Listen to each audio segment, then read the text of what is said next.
네, 안녕하세요 여러분. 두 번째 커피 회사의 발효 두 번째 챕터부터 제가 머리도 깎고 오고 옷도 갈아입고 왔는데 그 이유는 뒤에 영상이 다 날라갔어요. 그래서 부득이하게 제가 그 뒤에 시간만 2시간 반 되는데 제가 다시 찍도록 하겠습니다.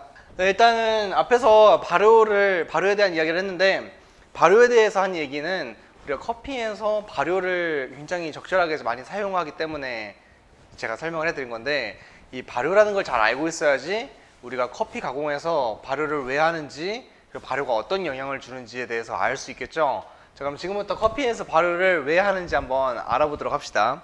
원래 커피에서 발효를 했던 이유는 커피의 본질 때문에 그런 건데, 커피가 원래 커피나무의 씨앗이잖아요. 근데 커피나무의 씨앗을 얻기 위해서는 그 커피나무에 있는 열매를 껍질을 까고 과육을 벗기고 안에 있는 점액질을 제거하고 파츠먼트를 벗겨내면 그럼 씨앗이 나오는 거예요. 그러니까 열매에서부터 씨앗까지 얻는 과정이 굉장히 복잡해요. 그러다 보니까 특히 이 씨앗 겉에 붙어있는 파츠먼트, 정확하게는 파츠먼트 밖에 붙어있는 이 점액질을 제거하는 게 굉장히 까다로운데, 그 방법으로서 발효를 이용하는 겁니다. 그래서 본래의 발효의 목적은 점액질 제거였어요. 하지만 이 점액질 제거를 위한 과정 중에서 이런 발효라는 것이 커피 풍미, 커피 향미에 굉장히 큰 영향을 미친다라는 것을 사람들이 알게 된 거예요. 그러다 보니까 오늘날의 발효는 점액질 제거는 물론이고 풍미의 증진 위해서 발효를 사용한다, 이렇게 이해하시면 되겠습니다. 자, 그러면 커피에서 발효를 어떤 식으로 활용을 하는지 그 가공 방식을 간단하게 한번 알아보도록 하겠습니다.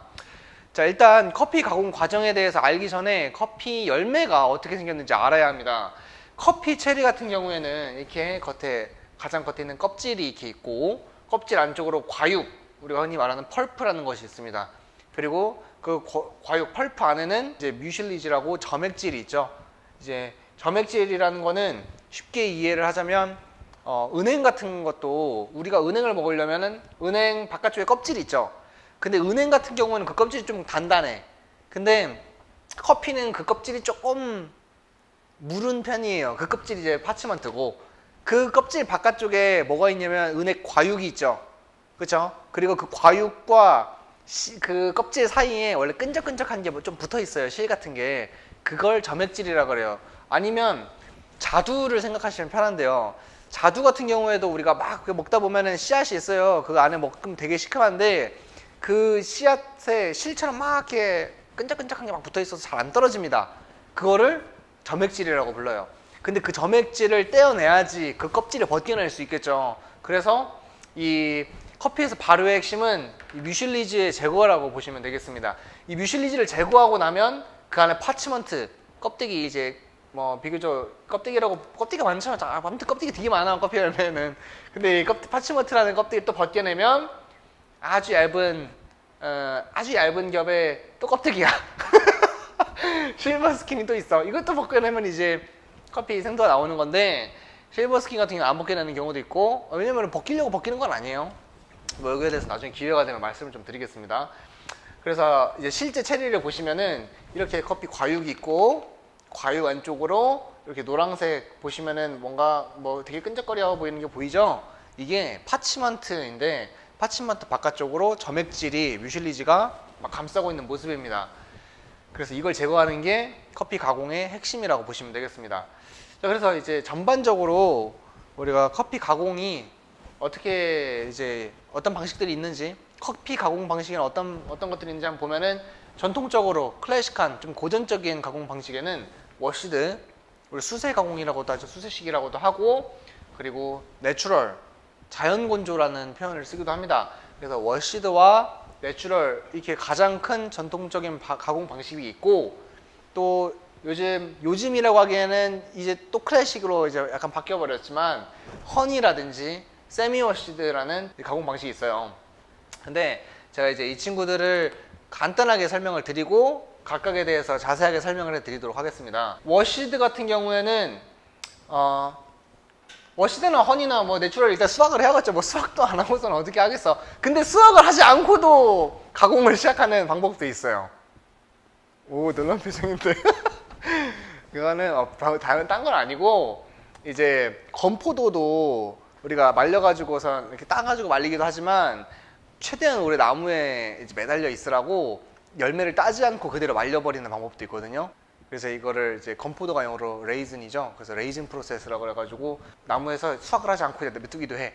근데 그건 굉장히 특이한 케이스고 클래식한 우리 커피 가공 방식에는 워시드, 허니, 내추럴 이렇게 있을 때 워시드 같은 경우에도 허니 같은 경우에도 내추럴도 수확을 한다. 진짜 당연한 말을 진짜 그럴듯하게 근데 수확을 하고 나서 보시면은 워시드 같은 경우는 과육을 일단 제거합니다. 아까 말씀드린 것처럼 과육을 제거할 때는 이제 과육을 제거하는 거를 펄핑이라고 하는데 펄핑하는 기계를 이용해요. 보통 마차를 이용해서 이제 쉽게 말해 이렇게 과육이 들어가면 이렇게 막 밀어버리는 거예요. 그러면서 이제 과육이 벗겨지는 건데 벗겨지고 나면 점액질 상태의 파치먼트가 나타납니다. 그럼 그 파치먼트를 이제 수조에 담궈가지고 물 안에서 미생물들이 갉아먹을 때도 있고 아니면 그걸 좀 억지로 빗질을 해가지고 제거를 하는 경우도 있습니다. 그리고 내추럴 같은 경우에는 열매를 따자마자 그냥 햇볕에 말려버립니다. 그리고 다 마르고 나면 탈곡을 해서 마무리를 하죠. 허니는 그 사이에 있는 방식이라고 보시면 되겠어요. 워시드랑 내추럴 그 어디쯤에 있는데 보시면 수확을 하고 나서 과육을 제거하는 것까지는 워시드와 동일합니다. 하지만 과육을 제거하고 수조에 담그기 전에 그냥 건조를 해버리는 거죠. 바로 이제 과육을 제거하자마자 말리는 거예요. 자, 다시 한번 그러면 설명을 해드리면 사진을 보시면 설명을 한번 해드릴게요. 워시드 같은 경우는 이렇게 과육을 제거를 하고 그 다음에 수조에 담궈서 미생물들이 이 안에 있는 점액질들을 갉아먹을 수 있게 한다. 혹은 이제 물속에 가만히 냅두는 경우도 있고요. 흐르는 물에다가 이제 빗질을 하는 경우도 있어요. 마차를 이용해서 점액질을 벗겨내는 거죠. 뭐 사실 이런 거 같은 경우에는 물리적인 방법에 의한 물리적으로 뭔가 점액질을 제거하는 거라고 보시면 됩니다. 근데 실제로도 꼭 수조에 담그지 않아도 또는 말리지 않아도 점액질을 제거하는 방법은 있어요. 기계를 이용해서 강제로 그냥 점액질을 다 벗겨버리는 방법도 있습니다. 근데 그런 장비 같은 경우를 많은 사람들이 구비하기가 어렵겠죠. 다 정리하면은 워시드는 과육을 제거하고 수조에 담근다. 이게 핵심이다. 근데 수조에 담글 때 그냥 냅둬가지고 미생물들이 갉아먹게 하는 방법도 있고 혹은 수조에 담궈놓고 흐르는 물에다 냅두는 경우도 있고 수세미 같은 걸로 수세미는 아닌데 뭐 모르겠어. 그걸 뭐라고 표현할지 모르겠는데 그 수세미 같은 걸로 이 친구들을 이렇게 비벼가지고 점액질을 제거하기도 한다. 그게 핵심입니다. 허나 이제 이론적으로는 그래요. 이론적으로는 그런데 모든 워시드 방식이 이런 건 아니에요. 그러니까 워시드라고 말한다고 해서 반드시 다 동일한 이런 과정을 거치는 건 아닙니다. 예를 들어 가장 대표적으로 케냐 같은 경우에는 72시간을 물에 담궈 놓는다고 해서 유명하죠. 예를 들어 48시간 정도 물에 담궈 놨다가 헹궈내고 다시 24시간 뭐 워시드를 한다든지 또 어떤 데는 반대로 할 수도 있겠어요. 24시간 담궈 놓고 그 다음에 48시간을 물에 담궈 놓을 수도 있는 거고 또 어떤 곳은 48시간이 아니라 뭐 한 30시간만 하기도 하고 10시간만 하기도 하고 지 멋대로 해요. 만약에 뭐 물에 얼마 안 담궈 놓고선 꺼내가지고 말리면 허니랑 굉장히 비슷하겠죠. 그러니까 모든 워시드 방식이 다 어떤 획일화되어 있고 또는 다 이렇게 정해져 있는 프로토콜이 있는 건 아니다. 그래서 어디가 무슨 워시드를 했다고 해서 우리가 그거를 고지고대로 받아들이기보다는 그냥 이런 방식을 사용했는데 디테일한 부분은 아무도 모른다. 이 정도로만 그냥 받아들이시면 좋을 것 같습니다. 생각보다 정보가 많은 게 이제 스페셜티 커피의 핵심인데 그 정보들이 정확하지 않은 경우들이 많아요. 생각보다. 물론 정확한 경우들도 있고 그러니까 우리는 거기에서 뭐 좋은 정보, 믿을 만한 정보들을 취사 선택할 수 있는 것도 사실 여러분들의 여기 사실 여러분들 없지만 여러분들의 중요한 스페셜티 커피 시장에서의 중요한 능력 중 하나라고 생각을 합니다. 여담이었고요. 그 다음에 수조에서 이제 미생물을 통해서 점액질을 다 제거를 한 파치먼트는 건조장에 가서 건조를 하겠죠. 그러니까 생긴 거 보니까 여기는 이제 중남미 파티고 같아요. 건조하는 파티고 같은데 이런 곳이라든지 또는 이제 아프리칸 베드에서 올려놓고서 건조를 하죠. 그 다음에 이제 수출하기 전에 탈곡을 하면은 우리가 흔히 알고 있는 워시드 커피가 완성이 됩니다. 허니 같은 경우에는 이 과정 중에서 수조에 담궈 놓는 과정이 제거된 거예요. 보시면 과육을 제거하고 그 상태에서 바로 건조에 들어가는 거죠. 그런데 이제 허니 중에서도 그냥 허니가 있고 뭐 옐로우 허니가 있고 레드 허니가 있고 블랙 허니가 있고 뭐 골드 허니가 있고 막 많아요. 다이아몬드 허니 막 별게 많습니다. 근데 그 기준도 정해진 게 없어요. 어떤 농장 같은 경우는 보통 이제 코스타리카에서 많이 활용한 이제 이름인데 허니라는 게 어떤 농장은 발효하는 시간을 가지고선 이 허니 프로세스의 단계를 나누기도 해요. 예를 들어서 굉장히 조금만 발효를, 그러니까 굉장히 과육을 제거하고 굉장히 조금 건조한 친구를 화이트 허니, 뭐 조금 많이 건조를 한 친구를 뭐 레드 허니, 블랙 허니 이런 식으로 표현을 합니다. 또 반대로 어떤 곳은 과육을 제거한 다음에 이 과육을 많이 남겨놓은 다음에 건조를 시켰냐, 그럼 블랙 허니. 조금 남기고서 거의 제거를 한 다음에 발효를 시켰냐, 건조를 시켰냐, 그러면은 뭐 화이트 허니 이런 식으로 점액질의 양을 가지고 분류를 하는 곳들도 있어요. 그러니까 이게 굉장히 역시 정해진 게 없다.